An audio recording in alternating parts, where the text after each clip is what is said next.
পৃথিবীর কোনো জগৎ যদি থাকে, চলচ্চিত্র জগৎ, এর মতো স্বার্থপর জগৎ পৃথিবীর কোনো জায়গায় নেই। 2008 সালের 17 ফেব্রুয়ারি মাত্র 44 বছর বয়সে মারা যান বাংলা সিনেমার জনপ্রিয় নায়ক মান্না।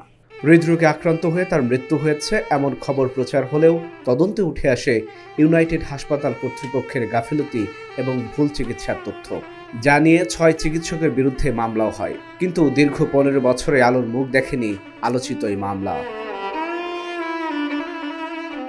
মান্নার স্ত্রী শেরিকাদের দাবি করেন, সঠিক সময়ে সঠিক চিকিৎসা না দেয়ায় মারা গেছেন মান্না। ইউনাইটেড হাসপাতালের সিসিটিভি ফুটেজ বিশ্লেষণ করে পাওয়া গেছে এমন তথ্য, যেদিন মারা যান মান্না তার আগের রাতে বুকে ব্যথা নিয়ে শুটিং থেকে বাসায় ফেরেন তিনি। ব্যথা না কমলে নিজেই গাড়ি ড্রাইভ করে যান হাসপাতালে।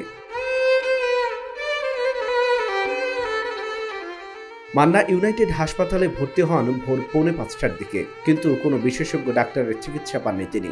হাসপাতালে সাধারণ ডাক্তারের তত্ত্বাবধানে চলতে থাকে তার চিকিৎসা। ভোর 7:40 মান্নাকে একটি ইঞ্জেকশন দেওয়া হয়।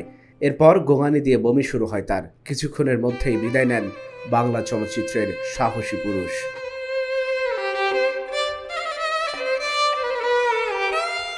তার পুরো নাম সৈয়দ মোহাম্মদ আসলাম তালুকদার, তবে তিনি সবার কাছে নায়ক মান্না নামে পরিচিত। 1964 সালের 14 এপ্রিল টাঙ্গাইলের কালিহাতীর এলেঙ্গায় নায়ক মান্না জন্মগ্রহণ করেন।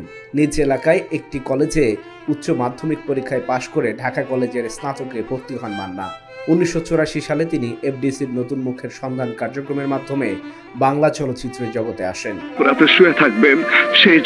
নায়ক রাজ রাজ্জাক মান্নাকে প্রথম চলচ্চিত্রে সুযোগ করে দেন। তওবার মাধ্যমে বড় পর্দায় অভিষেক ঘটে তার। এরপর একের পর এক ব্যবসা সফল চলচ্চিত্রে অভিনয় করে নিজেকে সেরা নায়ক হিসেবে প্রতিষ্ঠিত করেন মান্না। অভিনয় জীবনে 3 শতাধিক সিনেমায় অভিনয় করেছেন Manna. Dhaka journal news desk.